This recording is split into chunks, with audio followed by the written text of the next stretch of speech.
Ici, nous allons étudier la troisième partie de notre sujet qui porte sur le Proche et le Moyen-Orient, foyer de conflit depuis la fin de la Seconde Guerre mondiale. Nous allons nous intéresser plus précisément à l'évolution des tensions et des conflits au Proche et au Moyen-Orient depuis la fin de la guerre froide.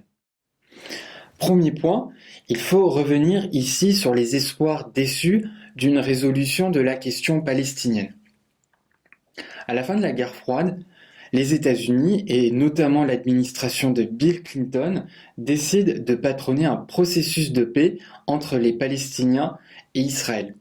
Ceci donc se concrétise avec la signature des accords de Washington en 1993 qui initie et qui débouche sur le processus de paix d'Oslo en 1995.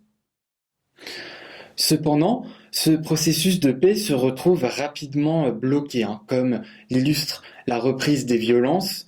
Nous pouvons penser ici à l'assassinat de Yitzhak Rabin en Israël en 1995, ou encore au lancement de la seconde intifada en 2001, ou encore à des interventions militaires israéliennes comme celle qui a eu lieu à Gaza en 2014 à la suite de tirs de roquettes.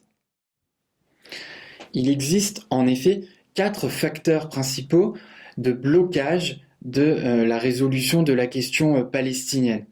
Il faut citer ici la persistance de problèmes territoriaux entre Palestiniens et Israël, notamment sur la question du statut de Jérusalem, qui est revendiqué comme capitale par les deux États, le problème du retour des réfugiés palestiniens, ou encore du statut des territoires palestiniens occupés par l'armée israélienne et qui sont en partie colonisés par Israël.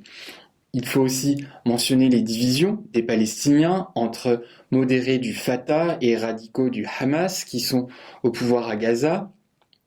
Nous retrouvons aussi ces divisions en Israël entre radicaux, notamment du Likoud et du Bétar, face à des modérés qui sont un peu plus marginalisés. Et enfin, il faut évoquer la pauvreté des Palestiniens.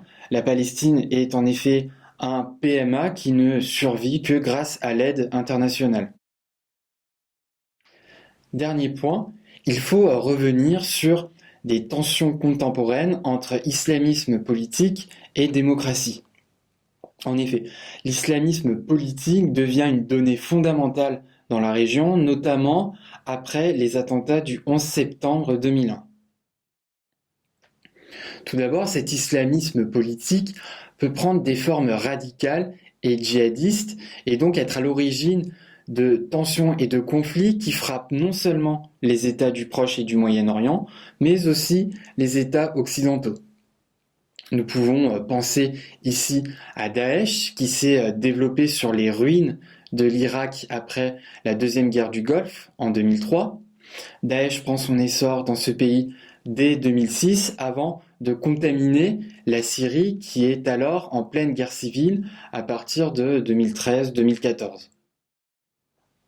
Enfin, par ses formes modérées, l'islamisme politique occupe une place importante, notamment dans les pays qui ont connu leur printemps arabe à partir de 2011.